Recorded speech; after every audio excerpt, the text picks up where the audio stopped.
ഒമ്പതാം തരത്തിലെ എല്ലാ കൂട്ടുകാർക്കും പുതിയൊരു വീഡിയോയിലേക്ക് സ്വാഗതം. നമ്മൾ ഇന്ന് നോക്കുന്നത് സോഷ്യൽ സയൻസിലെ നാലാമത്തെ പാഠമായിട്ടുള്ള ഒന്നാമത്തെ ടെക്സ്റ്റിലെ നാലാമത്തെ പാഠമായിട്ടുള്ള distribution of power in Indian constitution. മക്കളെ മലയാള മീഡിയത്തിലാണെങ്കിൽ അപ്പോൾ ഇതിന്റെ പേര് ഇന്ത്യൻ ഭരണഘടനയിലെ അധികാര വിന്യാസം. അപ്പോൾ അങ്ങനെയാണ്. ഓക്കെ, അപ്പോൾ നിങ്ങൾ മലയാളം മീഡിയം ആയാലും ഇംഗ്ലീഷ് മീഡിയം ആയാലും നിങ്ങളുടെ ടെക്സ്റ്റ് നിങ്ങളെ കയ്യിൽ വെക്കുക, എന്നിട്ട് വേണം ഈ വീഡിയോ കേൾക്കാൻ. ഓക്കെ, രണ്ടിലും കാര്യങ്ങളൊക്കെ സെയിം ആണ്. ഓക്കെ, എന്തെങ്കിലും ടേം വ്യത്യാസം ഉണ്ടെങ്കിൽ ചേട്ടൻ പറയും. ഓക്കെ, അപ്പോൾ നിങ്ങൾ ടെക്സ്റ്റ് കയ്യിൽ വെച്ചിട്ട് വേണം ഈ വീഡിയോ കാണാൻ. ചേട്ടൻ എടുക്കുന്നത് സോഷ്യലും സയൻസ് സബ്ജക്റ്റുമാണ്. ഓക്കെ, അപ്പോൾ ഏതൊക്കെ ചാപ്റ്ററാണ് എടുത്തിട്ടുള്ളതെന്ന് നിങ്ങൾ ജസ്റ്റ് പ്ലേലിസ്റ്റ് നോക്കുക. അപ്പോൾ നിങ്ങൾക്ക് മുന്നിൽ എടുത്ത ചാപ്റ്റേഴ്സിന് വീഡിയോ കിട്ടും. ഓക്കെ, അപ്പോൾ ഇതിന്റെ സ്റ്റാർട്ടിങ്ങിൽ തന്നെ നമുക്ക് കാണാം കോൺസ്റ്റിറ്റ്യൂഷന്റെ ഒരു പടം കൊടുത്തിട്ടുണ്ട്, ശരിയല്ലേ? ഭരണഘടന, ഇന്ത്യയുടെ ഭരണഘടനയുടെ ഒരു പടം കൊടുത്തിട്ടുണ്ട്, ശരിയല്ലേ? പിന്നെ ഇവിടെ കൊടുത്തിരിക്കുന്നത് ജവഹർലാൽ നെഹ്റു നടത്തിയ പ്രസിദ്ധമായിട്ടുള്ള ഒരു സ്പീച്ച് ഉണ്ട്. അപ്പോൾ അതിൻ്റെ അകത്തുള്ള വരികളാണ് Jawaharlal Nehru's address to the nation on the eve of India's independence. അതായത് ഇന്ത്യ സ്വാതന്ത്ര്യമായ ദിവസം നെഹ്റു നടത്തിയ പ്രസംഗമാണ്. ഇപ്പം നിങ്ങൾക്ക് ഇവിടെ കാണാം, നെഹ്റുവിനെ കാണാം, ശരിയല്ലേ? അപ്പോൾ ഈ ഒരു നെഹ്റു നടത്തിയ പ്രസംഗത്തിൽ എന്താണ് പറഞ്ഞതെന്നാണ് താഴെ കൊടുത്തത്. നമുക്ക് ജസ്റ്റ് ഒന്ന് വായിച്ചു നോക്കാം. Okay, long years we made tryst with destiny and now the time come when we shall redeem our blood not wholly or in full measure but very substantially. അപ്പോൾ നമ്മൾ ഇത്രയും കാലം ഉള്ളതിൽ നിന്ന് ഒരു ചേഞ്ചിലേക്ക് പോവാണ്. Okay, at the stroke of the midnight hour when the world sleep India will awake to life and freedom. അതായത് എല്ലാവരും ഉറങ്ങിക്കിടക്കുമ്പോൾ, രാത്രിയിൽ ലോകം ഉറങ്ങിക്കിടക്കുമ്പം ഇന്ത്യ സ്വാതന്ത്ര്യത്തിലേക്ക് ഉണരുകയാണെന്നാണ് പറയുന്നത്. A moment come which comes but rarely in history. ചരിത്രത്തിൽ റെയർ ആയിട്ട് വരുന്ന ഒരു മൊമെന്റ് ആണ് ഇപ്പോൾ വന്നു ചേർന്നിരിക്കുന്നത്. എപ്പോഴാണ് ഇത് പറയുന്നത്? 1947 ഓഗസ്റ്റ് 14 അർദ്ധരാത്രി. ഓക്കെ, ഓഗസ്റ്റ് 15 നമ്മൾ സ്വാതന്ത്ര്യനായിട്ട് ആഘോഷിക്കുന്നത്. അപ്പൊ അന്ന് നടത്തിയ പ്രസംഗത്തിന്റെ ഭാഗമാണ് ഇവിടെ കൊടുത്തിരിക്കുന്നത്. Okay, when we step out from the old to new, when an age ends and when the soul of the nation long suppressed finds utterance. അതായത് ഇത്രയും കാലം അടിച്ചമർത്തപ്പെട്ട ഒരു രാജ്യം സ്വാതന്ത്ര്യത്തിലേക്ക് കടക്കുകയാണ്, അതാണ് പറയുന്നത്. It is fitting that at the solemn moment we take pledge of the dedication to the service of the India and her people and to the still larger cause of the humanity. അതായത് നമ്മൾ ഈ ഒരു രാജ്യത്തിന്റെ നന്മയ്ക്ക് വേണ്ടി പ്രവർത്തിക്കുന്ന പ്രതിജ്ഞ എടുക്കാനാണ് പറയുന്നത്. ഓക്കെ, പിന്നെ മാനവരാശയ്ക്ക് വേണ്ടി നമ്മൾ എന്ത് ചെയ്യുന്നു? പ്രതിജ്ഞ എടുക്കും. ഇത്രയും കാര്യങ്ങളാണ് ഈ ഒരു പ്രസംഗത്തിൽ പറഞ്ഞിരിക്കുന്നത്. Nehru appeal to the constituent assembly to shake off evils of the foreign rule and lead the country to a hopeful and responsible path. അതായത് നെഹ്റു എന്താണ് പറയുന്നത്? നെഹ്റു കോൺസ്റ്റിറ്റ്യൂഷൻ അസംബ്ലിയോട്, അതായത് ഈ കോൺസ്റ്റിറ്റ്യൂഷൻ അസംബ്ലി എന്ന് വെച്ചാൽ ഇന്ത്യയുടെ ഭരണഘടന ഉണ്ടാക്കണ്ടേ? അപ്പോൾ നമ്മൾ സ്വാതന്ത്ര്യം കിട്ടുന്ന സമയത്ത് ഇന്ത്യയുടെ ഭരണഘടന ഇല്ലല്ലോ. അപ്പോൾ അത് ഉണ്ടാക്കാൻ വേണ്ടിയിട്ട് എന്ത് ചെയ്തു? ഒരു സഭ ഉണ്ടാക്കി. ഓക്കെ, അപ്പോൾ അതിനെയാണ് നമ്മൾ കോൺസ്റ്റിറ്റ്യൂഷൻ അസംബ്ലി അല്ലെങ്കിൽ ഭരണഘടന നിർമ്മാണ സഭ എന്ന് പറയും. ഓക്കെ, അപ്പൊ നെഹ്റു ഈ ഒരു കോൺസ്റ്റിറ്റ്യൂഷൻ അസംബ്ലിയിലെ മെമ്പേഴ്സിനോട് പറയാണ് shake off the evils of the foreign rule. അതായത് ഫോറിൻ റൂളിൽ പല പല പ്രശ്നങ്ങളുണ്ടാവും, ശരിയല്ലേ? അപ്പൊ അതൊക്കെ നമ്മൾ ഒഴിവാക്കണം. Lead to the country to the hopeful and responsible path. അപ്പൊ നമ്മൾ എന്ത് ചെയ്യണം? നമ്മൾ ഉത്തരവാദിത്തമുള്ള ഒരു പാത്തിലേക്ക് നമ്മുടെ രാജ്യത്തെ നയിക്കണം എന്നാണ് പറയുന്നത്. Okay, India's independence on the 15th August 1947 entrusted a huge and important responsibility to our constitution assembly. Just നിങ്ങൾക്ക് ആ ഒരു കാലഘട്ടത്തിനെ കുറിച്ച് അറിയേണ്ടത് ഭയങ്കര ഇമ്പോർട്ടൻ്റ് ആണ്, ശരിയല്ല? ഞാൻ ജസ്റ്റ് ഒരു കോണ്ടെക്സ്റ്റ് പറയാം. അതായത് ബ്രിട്ടീഷുകാർ ഇവിടെ ഭരിക്കുമ്പോഴേ ബ്രിട്ടീഷുകാരുടെ റൂൾസിനനുസരിച്ചാണ് ഇന്ത്യ ഭരിക്കുന്നത്, ശരിയല്ല? അതാരാണ് പാസ്സാക്കുന്നത്? ബ്രിട്ടനിലുള്ള പാർലമെന്റ് ആണ് ആ കാര്യങ്ങൾ പാസ്സാക്കുന്നത്. ഓക്കെ, എന്നിട്ട് ആ നിയമമാണ് ഇവിടെ നടപ്പാക്കുന്നത്. പക്ഷെ നമ്മൾ സ്വാതന്ത്ര്യത്തിലേക്ക് കടക്കുമ്പോഴേ നമ്മൾ സ്വന്തമായിട്ട് ഒരു ഭരണഘടന ഉണ്ടാക്കണേ, നമ്മൾ നിയമങ്ങൾക്ക് നമ്മൾ തന്നെയല്ലേ ഉണ്ടാക്കണേ. അതിനായിട്ടാണ് നമ്മൾ ഈ ഭരണഘടനാ നിർമ്മാണ സഭ ഉണ്ടാക്കിയത്. ഓക്കെ, അപ്പോൾ അതിന് വേണ്ടിയിട്ട് കോൺസ്റ്റിറ്റ്യൂഷൻ അസംബ്ലി ഉണ്ടാക്കിയത്. അപ്പം എന്ത് ചെയ്തു? എല്ലാവരും കുറേ മീറ്റിംഗ് ഒക്കെ വെച്ചിട്ട് എല്ലാ കാര്യങ്ങളും ഡിസ്കസ് ചെയ്തു. നമ്മൾ ഇന്ന് കാണുന്ന ഭരണഘടനയിലെ ഓരോ പോയിന്റും ഇങ്ങനെ ഡിസ്കസ് ചെയ്ത് ഉണ്ടാക്കിയാണ്. Okay, people were subjected to discriminatory undemocratic and unjust measure under British rule. നമുക്ക് എല്ലാവർക്കും അറിയുന്ന കാര്യമാണ്, ശരിയല്ലേ? അതായത് ബ്രിട്ടീഷുകാർ ഭരിക്കുമ്പം ഇവിടെ ഡിസ്ക്രിമിനേറ്ററി ആയിരുന്നു, അതായത് ഭയങ്കര വിവേചനങ്ങൾ ഉണ്ടായിരുന്നു. പിന്നെ അൺഡെമോക്രാറ്റിക് ആയിരുന്നു, ജനാധിപത്യമൊന്നും ഇല്ല. ഓക്കെ, അപ്പോൾ ബ്രിട്ടീഷുകാർ പറയുന്നത് എന്താണോ അതാണ് ഇവിടുത്തെ നിയമം. അൺജസ്റ്റ് മെഷേഴ്സ് എന്ന് വെച്ചാൽ നമുക്ക് നീതീകരിക്കാനാവാത്ത കാര്യങ്ങളൊക്കെ ഇവിടെ നടന്നിട്ടുണ്ട്. പക്ഷെ അത് മാത്രമാണോ നമ്മൾ പ്രശ്നം? അല്ല. Caste system along with a multitude of other social evil and human rights violation that existed in the Indian society at that time was beyond the imagination of the modern society. നമുക്ക് നമ്മുടേതായ വേറെ കുറേ പ്രശ്നമുണ്ട്, ശരിയല്ലേ? ഇപ്പം നമുക്ക് caste system എന്ന് പറഞ്ഞിട്ടൊരു സിസ്റ്റം ഉണ്ട്. അതൊന്നും ഈ കാസ്റ്റ് സിസ്റ്റം കാസ്റ്റിന്റെ അടിസ്ഥാനത്തിൽ സോഷ്യൽ ഡിവിഷൻ വരുന്ന, അതായത് സാമൂഹിക വിവേചനം വരുന്ന ആ ഒരു സിസ്റ്റത്തിനാണ് നമ്മൾ എന്താ പറയുന്നത്? കാസ്റ്റ് സിസ്റ്റം എന്ന് പറയുന്നത്. നിങ്ങൾ ചിലപ്പോൾ കേട്ടിട്ടുണ്ട് അംബേദ്കറെല്ലാം ഉൾപ്പെട്ടിരുന്ന ദളിതരെ പലരും അകറ്റി നിർത്തിയിരുന്നു, ശരിയല്ലേ? അതിനെതിരെ പല പോരാട്ടങ്ങളും കേരളത്തിൽ നടന്നിട്ടുണ്ട്. അയ്യങ്കാളിയുണ്ട്, ശ്രീനാരായണ ഗുരു ഉണ്ട്. ശ്രീനാരായണ ഗുരു ഒരു ജാതി ഒരു മതം ഒരു ദൈവം മനുഷ്യന് അങ്ങനെ പറഞ്ഞില്ലേ? അപ്പൊ ഒരു കാസ്റ്റ് സിസ്റ്റം ഇന്ത്യയുടെ ഒരു പ്രശ്നമായിരുന്നു, അതാണ് പറയുന്നത്. Okay, after independence our national movement and people had an idea of creating democratic government and welfare system that would be address all of this problem. നമുക്ക് സ്വാതന്ത്ര്യം കിട്ടിയപ്പം ഈ ഒരു പ്രശ്നങ്ങളെല്ലാം ഇല്ലാതാക്കണം എന്നാണ് നമ്മൾ വിചാരിച്ചത്. ഓക്കെ, അപ്പോൾ അതിനനുസരിച്ചുള്ള ഒരു ഭരണഘടനയാണ് നമ്മൾ ഉണ്ടാക്കിയത്. ഓക്കെ, അപ്പോൾ അതിലെന്തൊക്കെയാണ് പറഞ്ഞിരിക്കുന്നത്? ഡെമോക്രാറ്റിക് ഗവൺമെന്റ് വേണമെന്നാണ് പറഞ്ഞിരിക്കുന്നത്. ഡെമോക്രാറ്റിക് ഗവൺമെന്റ് എന്ന് വെച്ചാൽ എന്താണ്? ജനാധിപത്യ രാജ്യം, അതായത് നമുക്ക് ജനങ്ങൾക്ക് കൂടി അധികാരം കിട്ടുന്ന രീതിയിലുള്ള രാജ്യം. അതെങ്ങനെയാണ്? നമ്മളിപ്പോൾ വോട്ട് ചെയ്യുന്നില്ലേ, അപ്പോൾ അതാണ് ഈ പറയുന്ന ജനാധിപത്യത്തിന്റെ ഒരു സിമ്പിളായിട്ട് പറയുന്നത്. അപ്പോൾ നമ്മൾ ഭരിക്കുന്ന ആരാണോ അവരെ തിരഞ്ഞെടുക്കുന്നത് നമ്മൾ തന്നെയാണ്. ഓക്കെ, അപ്പോൾ അതാണ് ഈ ജനാധിപത്യം എന്ന് പറയുന്നത്. പിന്നെ പറയുന്നത് വെൽഫെയർ സിസ്റ്റം. നമ്മൾ എന്ത് ചെയ്യണം? സാമൂഹ്യ നീതിയും കാര്യങ്ങളും ഉറപ്പാക്കണം, ശരിയല്ലേ? എല്ലാവരെയും ഉൾക്കൊണ്ടുകൊണ്ടുള്ള ഒരു വികസനമായിരിക്കണം വേണ്ടത്. അപ്പോൾ അതാണ് ഈ വെൽഫെയർ സിസ്റ്റം എന്ന് പറയുന്നത്. Democratic government and construction of the welfare state were the two most important promises given to the people of the independent India. ഇത് രണ്ടാണ് അന്ന് ഭരണഘടന ഉണ്ടാക്കുമ്പോൾ നമ്മൾ പ്രാധാന്യം കൊടുത്ത രണ്ട് കാര്യങ്ങൾ. ഓക്കെ, എന്തെല്ലാമാണ് രണ്ട് കാര്യങ്ങൾ? ഒന്ന് ഡെമോക്രാറ്റിക് ഗവർണൻസ്, അതായത് ജനാധിപത്യ വ്യവസ്ഥ. പിന്നെയുള്ളത് വെൽഫെയർ സ്റ്റേറ്റ്, അതായത് ക്ഷേമരാഷ്ട്ര നിർമ്മാണം. ഓക്കെ, ക്ഷേമരാഷ്ട്രം എന്ന് വെച്ചാൽ എന്താണ്? എല്ലാവരുടെയും ക്ഷേമം, എല്ലാവരുടെയും പ്രശ്നങ്ങളൊക്കെ പരിഹരിച്ചുള്ള ഒരു രാജ്യം. Okay, the first step in this direction was the formulation of the constitution assembly and objective resolution presented by Nehru. അപ്പോൾ ഈ കാര്യങ്ങൾ നേടാനായിട്ട് നമ്മുടെ ആദ്യത്തെ സ്റ്റെപ്പ് എന്ന് പറയുന്നത് എന്താണ്? നമ്മളൊരു കോൺസ്റ്റിറ്റ്യൂഷൻ അസംബ്ലി ഉണ്ടാക്കി, ഭരണഘടനാ നിർമ്മാണ സഭ ഉണ്ടാക്കി, പിന്നെ എന്ത് ചെയ്തു? ഒബ്ജക്റ്റീവ് റെസൊല്യൂഷൻ പ്രസന്റ് ചെയ്തു. അതെന്താ ഈ ഒബ്ജക്റ്റീവ് റെസൊല്യൂഷൻ?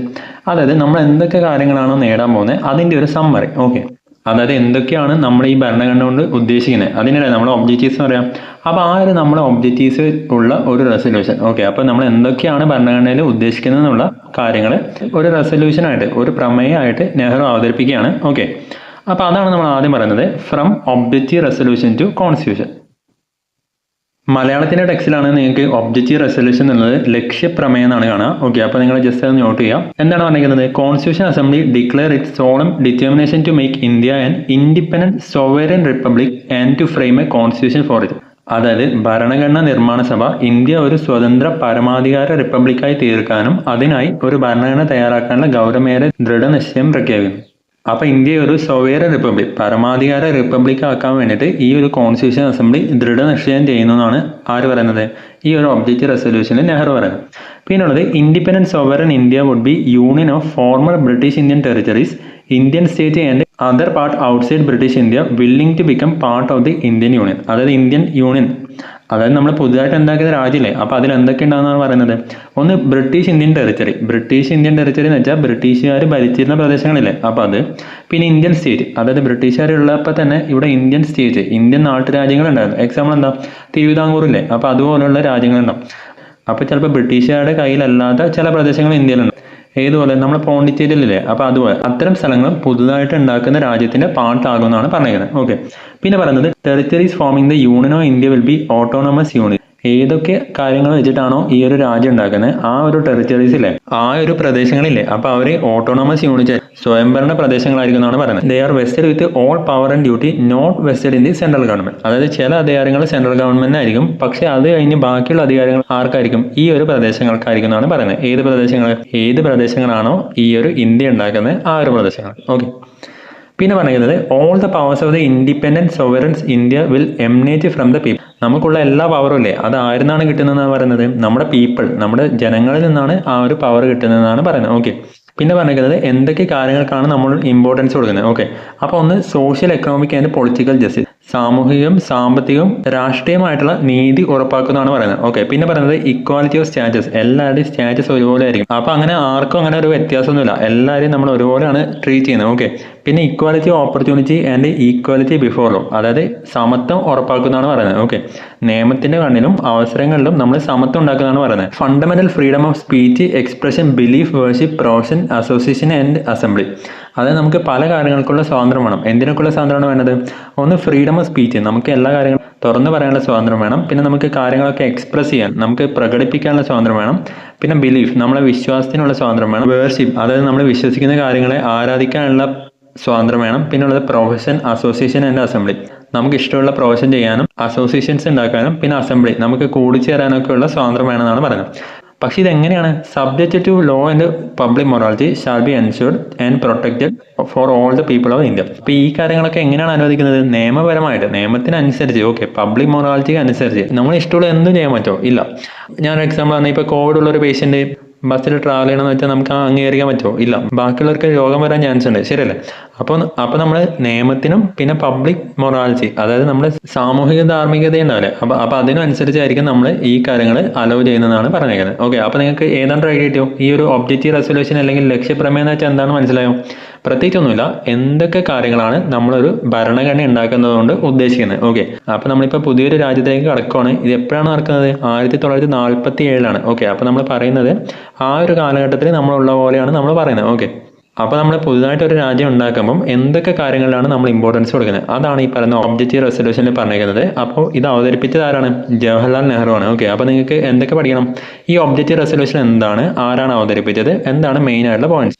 അപ്പോൾ ഇത് നിങ്ങൾ ബൈ ഹാർട്ട് പഠിക്കേണ്ട കാര്യമൊന്നുമില്ല. ഇത് നിങ്ങൾക്ക് ഈ ചാപ്റ്റർ കഴിയുമ്പോൾ മനസ്സിലാവും. ഈ ചാപ്റ്റർ കഴിയുമ്പോൾ എന്തൊക്കെയാണോ കാര്യങ്ങൾ പറഞ്ഞിരിക്കുന്നത് അതിൻ്റെ ഒരു സമ്മറി എഴുതിയാൽ മതി. ഓക്കെ, അപ്പോൾ അത് ശരിയാവും. Given above are some of the ideas from the objective resolution presented by Jawaharlal Nehru at the Constitution Assembly on 13th December 1946. എപ്പോഴാണ് ഇത് അവതരിപ്പിച്ചത്? 1946 ഡിസംബർ 13 നെഹ്റു ഇത് അവതരിപ്പിച്ചത്. എവിടെയാണ് അവതരിപ്പിച്ചത്? കോൺസ്റ്റിറ്റ്യൂഷൻ അസംബ്ലിയിലാണ് അവതരിപ്പിച്ചത്. Okay, key ideals put forward by the national movement are included in the objective resolution. നമ്മുടെ സ്വാതന്ത്ര്യ സമര സമയത്ത് നമ്മൾ മുന്നോട്ട് വെച്ച ആശയങ്ങളാണ് ഈ ഒരു ഒബ്ജക്റ്റീവ് റെസൊല്യൂഷനിൽ വരുന്നത്. Okay, which idea put forward by the national movement were included in the objective resolution. അതായത് നമ്മൾ എന്തൊക്കെ കാര്യങ്ങളാണ് ഈ ഒരു സ്വാതന്ത്ര്യ സമരത്തിൽ പറഞ്ഞ കാര്യങ്ങൾ ഈ ഒരു ലക്ഷ്യപ്രമേയത്തിൽ ഉൾക്കൊള്ളിച്ചിരിക്കുന്നതെന്നാണ് ചോദിക്കുന്നത്. ഓക്കെ, എന്തൊക്കെയാണ്? നമ്മൾ ഇതിൽ പറഞ്ഞ പല കാര്യങ്ങളും അതിൽ വരുന്നതാണ്. ഓക്കെ, അപ്പോൾ അതായത് അവസാനം പറഞ്ഞ ഈ ഒരു ജസ്റ്റിസ്, അതായത് നമ്മൾ നീതി ഉറപ്പാക്കണം, പിന്നെ എല്ലാവരെയും തുല്യരായിട്ട് കാണണം. ഓക്കെ, പിന്നെ ഫണ്ടമെന്റൽ റൈറ്റ്സിനെ കുറിച്ച് പറയേണ്ടത്, ശരിയല്ലേ? പിന്നെ ഈ freedom of speech, expression, belief, അങ്ങനെയൊക്കെ പറയേണ്ടത്. അതായത് നമ്മൾ എല്ലാത്തിനുള്ള സ്വാതന്ത്ര്യം കൊടുക്കണം. ശരിക്കും നമ്മൾ സ്വാതന്ത്ര്യ സമരം എന്ന് പറഞ്ഞാൽ എന്താണ്? നമുക്കെല്ലാം സ്വന്തമായിട്ട് ചെയ്യാനുള്ള സ്വാതന്ത്ര്യം വേണമെന്നുള്ളതാണ് ഈ പറയുന്ന സ്വാതന്ത്ര്യ സമരത്തിൻ്റെ മെയിനായിട്ടുള്ള ലക്ഷ്യം, ശരിയല്ലേ? പിന്നെ നമ്മൾ സ്വന്തമായിട്ട് നമ്മൾ തന്നെ ഭരിക്കണം. ഇതാണ് മെയിനായിട്ട് നമ്മൾ സ്വാതന്ത്ര്യ സമരം കൊണ്ട് ഉദ്ദേശിച്ചത്.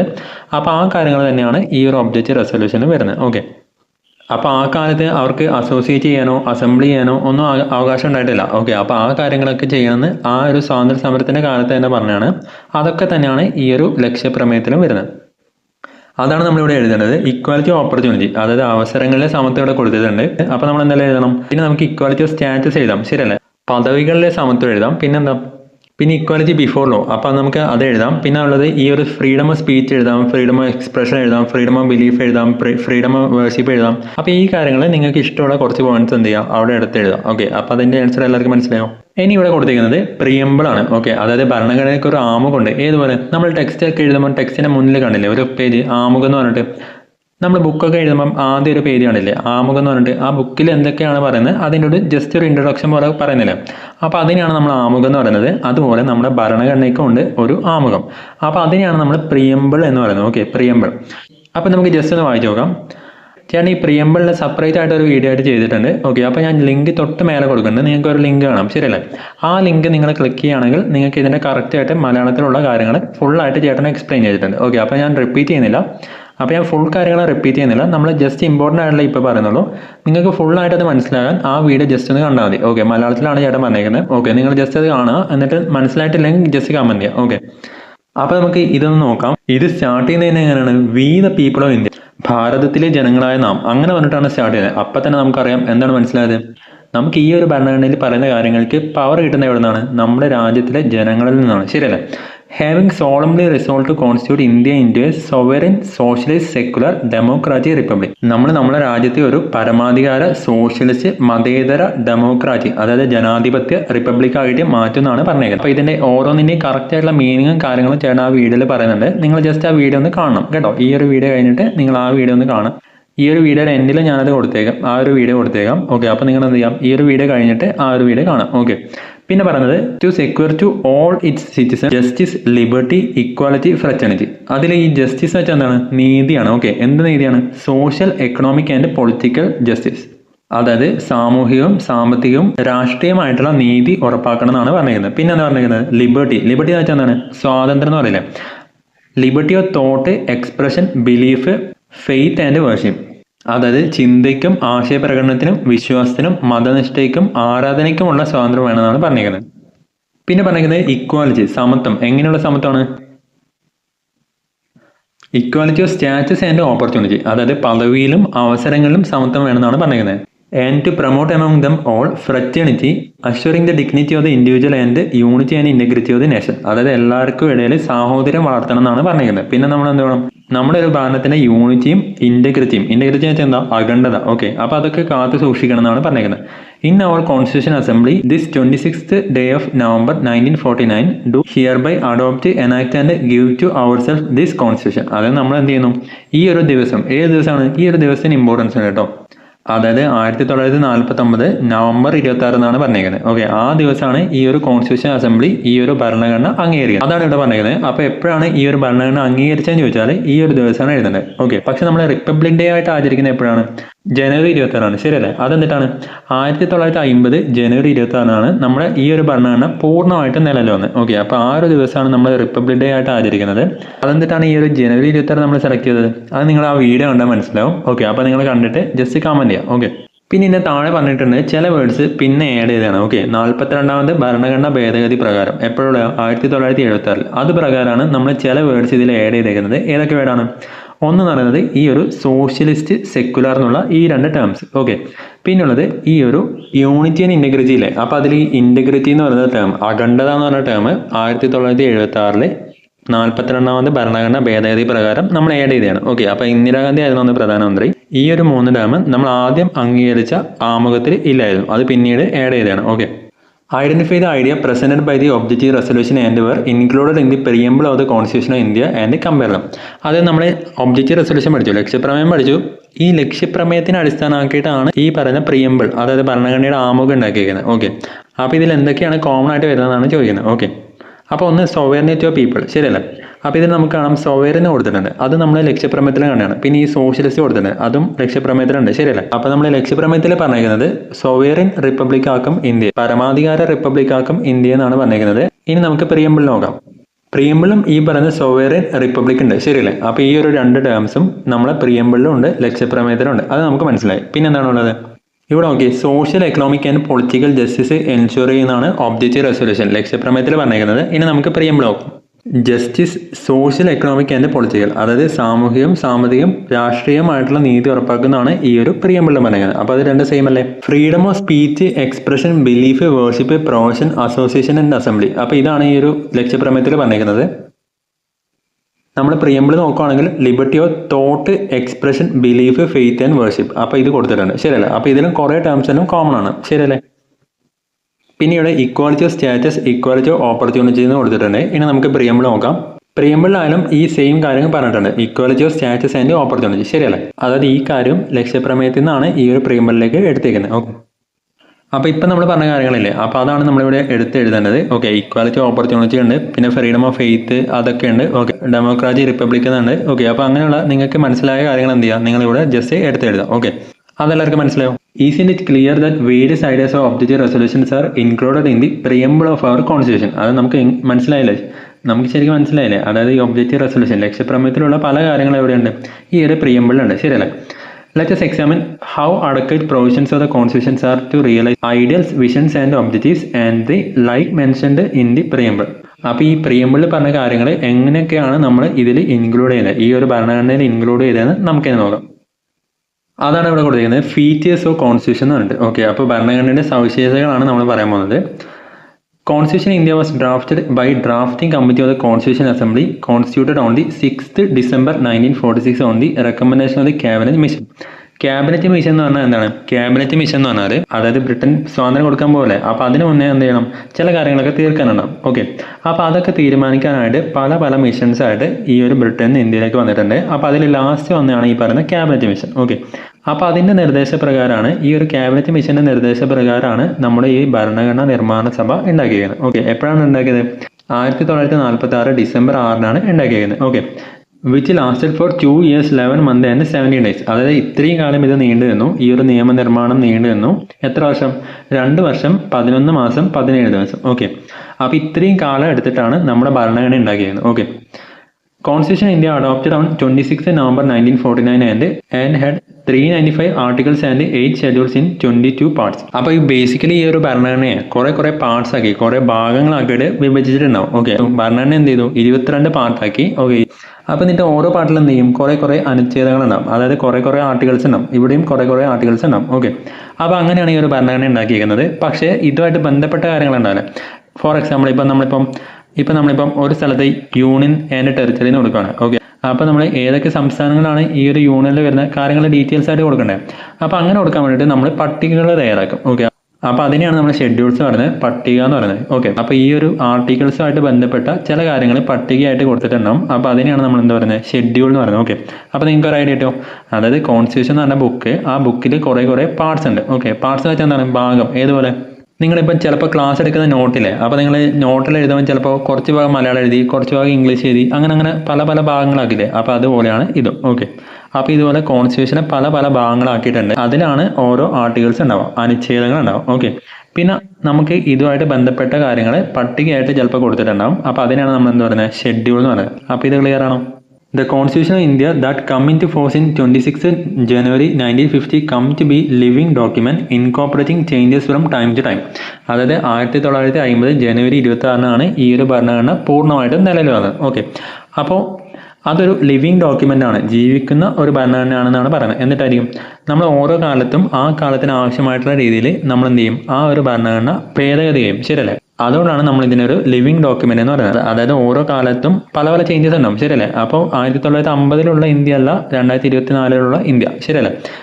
അപ്പോൾ ആ ഒരു മാറ്റം ഉൾക്കൊള്ളാൻ ആവശ്യമായിട്ടുള്ള കാര്യങ്ങൾ എന്ത് ചെയ്യും, നമ്മൾ ഈ ഭരണഘടനയ്ക്ക് കൂട്ടിച്ചേർക്കും. ഓക്കെ, അതുകൊണ്ടാണ് നമ്മുടെ ഭരണഘടനയ്ക്ക് ഇപ്പോഴും പ്രസക്തി ഉള്ളത്. ഓക്കെ, അപ്പോൾ ഇപ്പോഴും ഈ ഒരു ഭരണഘടന ഇതുപോലെ നിലനിൽക്കുന്നതിൻ്റെ ഒരു റീസൺ എന്ന് പറയുന്നത് നമ്മൾ ആവശ്യമായ ഘട്ടങ്ങളിൽ ഇതുപോലെ ഭരണഘടന എഡിറ്റ് ചെയ്തിട്ടുണ്ട്. ഓക്കെ, അപ്പോൾ ആ എഡിറ്റ് ചെയ്യുന്ന അതിനെ പറയുന്ന പേരാണ് ഭരണഘടന ഭേദഗതി എന്ന് പറയുന്നത്. ഓക്കെ, അത് നമ്മൾ പഠിക്കും. നമ്മളൊരു എക്സാമ്പിൾ പറഞ്ഞു. ശരിയല്ലേ? ഏതായിരുന്നു എക്സാമ്പിൾ പറഞ്ഞത്? 42ാം ഭരണഘടന ഭേദഗതി എന്ന് ചേട്ടൻ പറഞ്ഞില്ലേ? അപ്പോൾ ഈ സോഷ്യലിസവും മതേതരത്വവും അഖണ്ഡതയും ആഡ് ചെയ്തത്, ഭരണഘടനയിലേക്ക് ആഡ് ചെയ്തത് ഈ ഒരു 42ാമത് ഭരണഘടന ഭേദഗതി പ്രകാരമാണ്. അപ്പോൾ അതുപോലെ പല ഭരണഘടന ഭേദഗതികളും ഉണ്ട്. ഓക്കെ, സ്ത്രീ സംവരണത്തിന് വേണ്ടി നിയമസഭയിലും ലോകസഭയിലും സ്ത്രീ സംവരണത്തിന് വേണ്ടിയിട്ട് ഇപ്പോൾ ഒരു ഭരണഘടന ഭേദഗതി ഉണ്ടാക്കുകയുണ്ടായി. ശരിയല്ലേ? അപ്പോൾ അതുപോലെ നമ്മൾ ഓരോ കാലത്തും ആവശ്യമുള്ള രീതിയിൽ ഭരണഘടന എഡിറ്റ് ചെയ്യും. അപ്പോൾ അതിനെ നമ്മൾ പറയുന്ന പേരാണ് ഭരണഘടന ഭേദഗതി. Okay, many of the idea upheld by the Indian national movement and mentioned in the objective resolution have become part of the constitution. നമ്മുടെ ആ സ്വാതന്ത്ര്യ സമരത്തിലുള്ള പല കാര്യങ്ങളും പല ഐഡിയാസും ഈ ഒരു ഭരണഘടനയിലുണ്ട്. അതുപോലെ ഈ ഒരു ഒബ്ജക്റ്റീവ് റെസൊല്യൂഷൻ, അതായത് ലക്ഷ്യപ്രമേയത്തിലുള്ള കാര്യങ്ങളും ഈ ഒരു ഭരണഘടനയിൽ ഇൻക്ലൂഡ് ചെയ്തിട്ടുണ്ട്. Okay, let us know the features of the constitution which were prepared after detailed studies and discussion. ഇത് നമ്മൾ പെട്ടെന്ന് ഉണ്ടാക്കിയല്ല, നമുക്ക് തന്നെ അറിയാം, നമ്മളിവിടെ കൊടുത്തിട്ടുണ്ട്. ശരിയല്ല? 2 വർഷവും 11 മാസവും വിദഗ്ധ അഭിപ്രായം എടുത്ത് അങ്ങനെയാണ് നമ്മുടെ ഭരണഘടന ഉണ്ടാക്കിയിരിക്കുന്നത്. ഓക്കെ, അപ്പോൾ അവർ അത്രയും കഷ്ടപ്പെട്ട് ഉണ്ടാക്കിയ ഭരണഘടനയാണ്. അതുകൊണ്ടാണ് അത് ഇത്രയും കാലം നിലനിന്നത്. ഓക്കെ, അപ്പോൾ ഇതിൻ്റെ മെയിൻ ആയിട്ടുള്ള പ്രത്യേകതകളാണ് നമ്മൾ പറയാൻ പോകുന്നത്. ഒന്നാമതായിട്ട് പറയാൻ പോകുന്നത് ലാർജസ്റ്റ് റിട്ടൺ കോൺസ്റ്റിറ്റ്യൂഷൻ, ഏറ്റവും വലിയ ലിഖിതമായ ഭരണഘടനയാണ് ഇന്ത്യക്കുള്ളതെന്നാണ് പറയുന്നത്. A comprehensive and extensive document containing about 1.5 million words. അപ്പോൾ ഇത്രയും വേർഡ്സ് ഉണ്ട്. 1.5 മില്യൺ എന്ന് വെച്ചാൽ എത്രയാണ്? 15 ലക്ഷം വരും. ഓക്കെ, 15 ലക്ഷം വേർഡ്സ് ഈ ഒരു ഭരണഘടനയിൽ ഉണ്ടെന്നാണ് പറയുന്നത്. Detailed content considering the diversity and vastness of the country. അതായത് നമുക്ക് എല്ലാവർക്കും അറിയാം നമ്മുടെ രാജ്യം ഭയങ്കര വൈവിധ്യമുള്ളതാണ്. ശരിയല്ലേ? അപ്പോൾ ആ കാര്യങ്ങളൊക്കെ ഉൾക്കൊള്ളിക്കാൻ വേണ്ടിയിട്ടാണ് ഇത്രയും വിശദമായിട്ടുള്ള ഒരു ഭരണഘടന ഉണ്ടാക്കിയിരിക്കുന്നത്. പിന്നെ പറഞ്ഞിരിക്കുന്നത് പാർലമെന്ററി ഡെമോക്രസി. അതായത് നമ്മുടെ ഭരണഘടനയിൽ പറഞ്ഞിരിക്കുന്നത് members of the executive are drawn from the legislature and legislature control the executive. അതാണ് ഈ പാർലമെന്ററി ഡെമോക്രസിന്റെ ഒരു പ്രത്യേകത. എന്താണത്? മെമ്പേഴ്സ് ഓഫ് ദി എക്സിക്യൂട്ടീവ്, അതായത് നമ്മളെ ഭരിക്കുന്ന ആരാണോ അവരെ സെലക്ട് ചെയ്യുന്നത് എവിടെ നിന്നാണ്? ലെജിസ്ലേച്ചർ എന്നാണ്. ശരിയല്ലേ? അപ്പോൾ ഞാൻ ഒരു എക്സാമ്പിൾ പറയാം. നമ്മൾ നിയമസഭ ഇലക്ഷൻ നടന്നു ചെയ്യുക. അപ്പോൾ കുറേ MLA ഉണ്ടാവില്ലേ? അപ്പോൾ ആ MLA വെച്ചിട്ടല്ലേ നമ്മൾ എന്ത് ചെയ്യുന്നത്? മന്ത്രിസഭയെ തീരുമാനിക്കുന്നത്.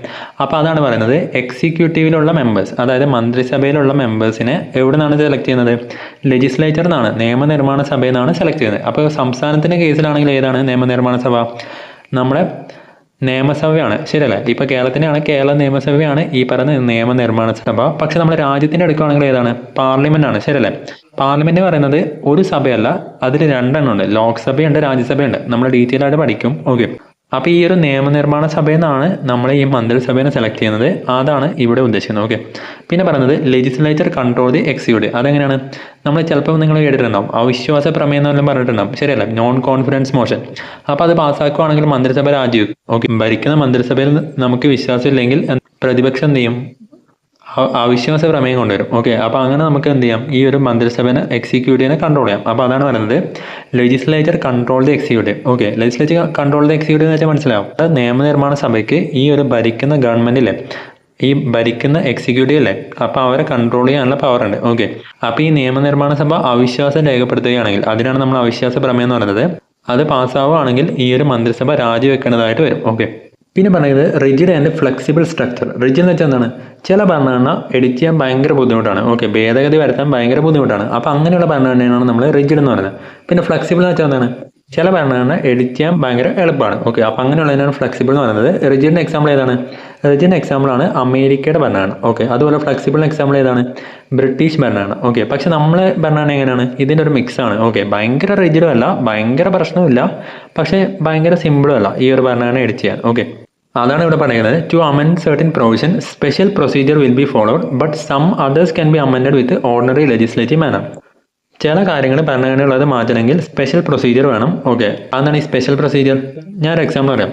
ചില കാര്യങ്ങൾ നിയമനിർമ്മാണ സഭയിൽ അന്നുള്ളവർ എത്രയാണോ അവരുടെ ഒരു ഭൂരിപക്ഷം വെച്ചിട്ട് പാസ്സാക്കാൻ പറ്റും. പക്ഷേ ചില കാര്യങ്ങൾ പാസ്സാക്കണമെങ്കിൽ 2/3 മെജോറിറ്റി അങ്ങനെയൊക്കെ പറഞ്ഞിട്ട് പല പല കണ്ടീഷൻസ് ഉണ്ടാവും. ഓക്കെ, അപ്പോൾ അതാണ് പറയുന്നത്. അപ്പോൾ ഭരണഘടനയിലെ ചില കാര്യങ്ങൾ നമുക്ക് എളുപ്പത്തിൽ എഡിറ്റ് ചെയ്യാൻ പറ്റും, ഭേദഗതി ചെയ്യാൻ പറ്റും, ചില കാര്യങ്ങൾ പറ്റില്ല. ഓക്കെ, അപ്പോൾ അത് ഏതൊക്കെയാണെന്ന് എങ്ങനെയാണ് മനസ്സിലാവുക? അത് ഈ ഭരണഘടനയിൽ തന്നെ കൊടുത്തിട്ടുണ്ട്. ഓക്കെ, പിന്നെ പറയുന്നത് fundamental rights and fundamental duty. അതാണ് ഈ ഫണ്ടമെന്റൽ റൈറ്റ്സ് എന്ന് വെച്ചാൽ മൗലികാവകാശം എന്ന് കേട്ടില്ലേ? നമുക്ക് ചില മൗലികമായ അവകാശങ്ങളുണ്ട്. ഓക്കെ, അപ്പോൾ അതിനാണ് ഫണ്ടമെന്റൽ റൈറ്റ്സ് എന്ന് പറയാം. They are guaranteed by the state to every individual. Okay, basically ഇവിടെ സ്റ്റേറ്റിനെ കാട്ടി നല്ലൊരു ടൈം ഭരണഘടനയാണ്. ഓക്കെ, അപ്പോൾ ഭരണഘടനയാണ് ഈ ഒരു മൗലികാവകാശങ്ങൾ പ്രൊവൈഡ് ചെയ്യുന്നത്. ഓക്കെ, അതെന്താ ഈ സാധാരണ റൈറ്റും ഈ ഒരു ഫണ്ടമെന്റൽ റൈറ്റും തമ്മിലുള്ള ഡിഫറൻസ് എന്താണ്?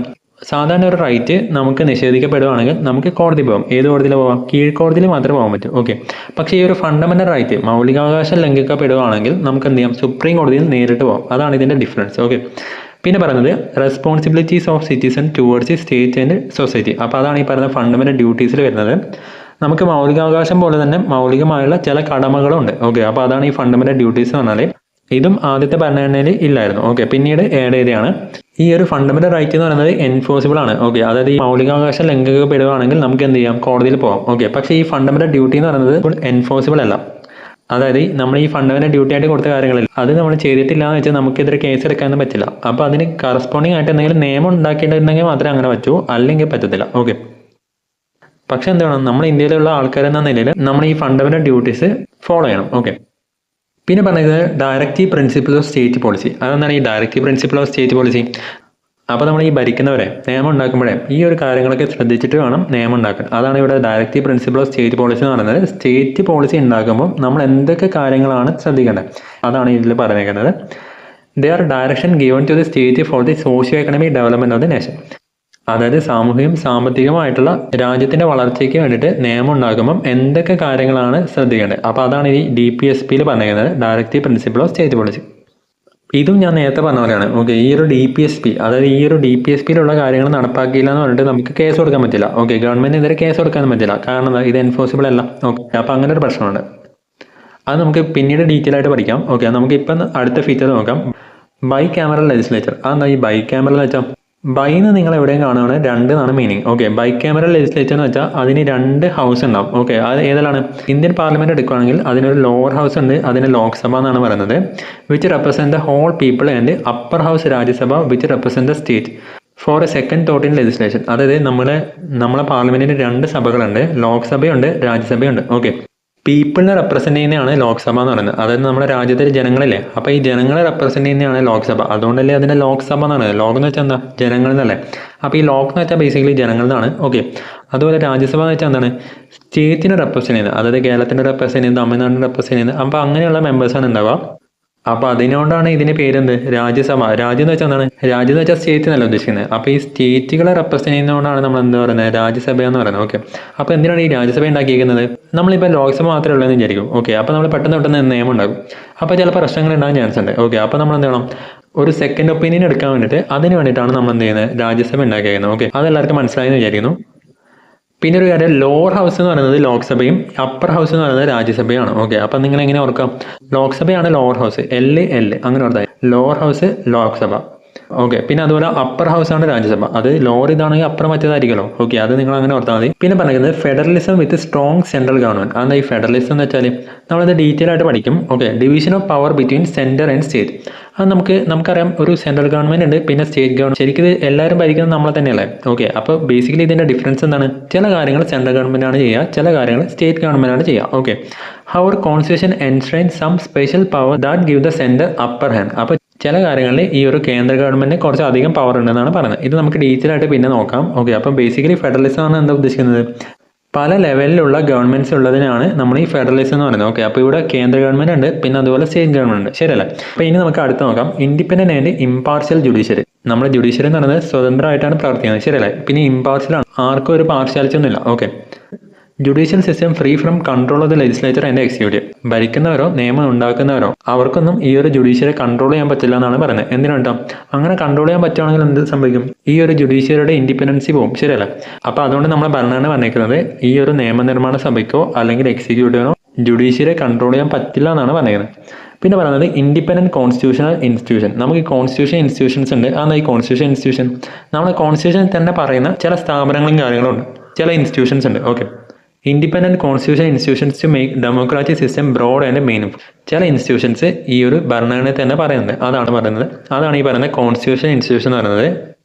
ഞാൻ എക്സാമ്പിൾ പറഞ്ഞാൽ ഫിനാൻഷ്യൽ കമ്മീഷൻ, ധനകാര്യ കമ്മീഷൻ ഇടില്ലേ? അപ്പോൾ ഈ ധനകാര്യ കമ്മീഷനെല്ലാം ഈ പറയുന്ന കോൺസ്റ്റിറ്റ്യൂഷൻ ഇൻസ്റ്റിറ്റ്യൂഷൻ എക്സാമ്പിളായിട്ട് പറയാം. ഓക്കെ, നിങ്ങൾ തെരഞ്ഞെടുപ്പ് കമ്മീഷൻ ഇടുന്നുണ്ടാവും, ശരിയല്ലേ? അപ്പോൾ ഈ തെരഞ്ഞെടുപ്പ് കമ്മീഷനിലും കോൺസ്റ്റിറ്റ്യൂഷണൽ ഇൻസ്റ്റിറ്റ്യൂഷൻ എക്സാമ്പിളാണ്, അതെല്ലാം ഭരണഘടനയിൽ തന്നെ പറയുന്നതാണ്. ഓക്കെ, അപ്പോൾ അത് നമ്മൾ ഡീറ്റെയിൽ ആയിട്ട് പിന്നെ നോക്കും. നിങ്ങൾക്ക് വേറെ ഏതെങ്കിലും ഇൻസ്റ്റിറ്റ്യൂഷൻ കോൺസ്റ്റിറ്റ്യൂഷൻ ഇൻസ്റ്റിറ്റ്യൂഷൻ ആണെങ്കിൽ ജസ്റ്റ് നിങ്ങൾ കമൻറ്റ് ചെയ്യുക. Okay, how many parts and schedules are there in the constitution at present find out. ഇപ്പം നമ്മളെ ഭരണഘടനയിൽ എത്ര പട്ടികകളും എത്ര ഭാഗങ്ങളും ഉണ്ടെന്നാണ് ചോദിക്കുന്നത്. പണ്ട് എത്രയായിരുന്നു? പണ്ട് 8 ഷെഡ്യൂളായിരുന്നു, 8 പട്ടികകളാണ് ഉള്ളത്. ഇപ്പോൾ 12 ആണ് ഷെഡ്യൂൾസിൻ്റെ എണ്ണം. പിന്നെ പാർട്സ്, ഭരണഘടന നിലവിൽ വരുമ്പോൾ 22 പാർട്സാണ് ഉള്ളത്, ഇപ്പോൾ അത് 25ആയി. ഓക്കെ, അപ്പോൾ 25 പാർട്സാണ് ഇപ്പോൾ ഉള്ളത്. അതുപോലെ 12 ഷെഡ്യൂൾസാണ് ഇപ്പോൾ ഉള്ളത്. ഓക്കെ, അതെല്ലാവർക്കും മനസ്സിലായെന്ന് വിചാരിക്കുന്നു. അപ്പോൾ ഇത്രയാണ് നമ്മൾ ഇന്നത്തെ വീഡിയോയിൽ നോക്കുന്നത്. അപ്പോൾ ഇന്ന് പറഞ്ഞ കാര്യങ്ങൾ എല്ലാവർക്കും മനസ്സിലായിട്ടുണ്ടെങ്കിൽ ഈ വീഡിയോ ലൈക്ക് ചെയ്യുക. പിന്നെ നിങ്ങളുടെ ഫ്രണ്ട്സ് ഉണ്ടാവില്ലേ, അപ്പോൾ അവർക്ക് കൂടി ഈ ഒരു വീഡിയോ ഷെയർ ചെയ്യുക. പിന്നെ ചേട്ടനെടുത്ത ബാക്കിയുള്ള സബ്ജക്റ്റിൻ്റെ വീഡിയോസ് നിങ്ങൾക്ക് പ്ലേലിസ്റ്റ് കിട്ടും. ഓക്കെ, ചില ക്ലാസ് ലൈവായിട്ടാണ് എടുത്തേക്കുന്നത്. നിങ്ങൾക്ക് ലൈവായിട്ട് ക്ലാസ് അറ്റൻഡ് ചെയ്യാൻ താല്പര്യം ഉണ്ടെങ്കിൽ നിങ്ങൾ ഈ ചാനൽ സബ്സ്ക്രൈബ് ചെയ്യുകയാണെങ്കിൽ അപ്പോൾ നിങ്ങൾക്ക് നോട്ടിഫിക്കേഷൻ കിട്ടും. ഓക്കെ, ക്ലാസ്സിൻ്റെ നോട്ടിഫിക്കേഷൻ കിട്ടും, പിന്നെ ലൈവായിട്ട് എടുക്കുന്ന ക്ലാസ്സിൻ്റെ നോട്ടിഫിക്കേഷനും കിട്ടും. ഓക്കെ, അപ്പോൾ വീഡിയോ കണ്ടതിന് എല്ലാവർക്കും നന്ദി. നിങ്ങൾക്ക് എന്തെങ്കിലും സജഷൻ ഉണ്ടെങ്കിൽ, അപ്പോൾ ഞാൻ പറയുന്നതിന് സ്പീഡ് കൂടുതലോ അങ്ങനെ എന്തെങ്കിലും നിങ്ങൾക്ക് പ്രശ്നം തോന്നുവാണെങ്കിൽ നിങ്ങൾ എന്ത് ചെയ്യാം, അത് നിങ്ങൾ ജസ്റ്റ് കമൻറ്റ് ചെയ്യുക. ഓക്കെ, അപ്പോൾ ഞാൻ അതുകൂടി വെച്ചിട്ട് നമുക്ക് അടുത്ത വീഡിയോ ചെയ്യാം. അപ്പോൾ നമ്മൾ ഇന്നെടുത്ത എല്ലാവർക്കും മനസ്സിലായിട്ടാണെന്ന് വിചാരിക്കുന്നു. നമുക്കിതിൻ്റെ കണ്ടിന്യൂഷൻ അടുത്ത വീഡിയോയിൽ നോക്കാം.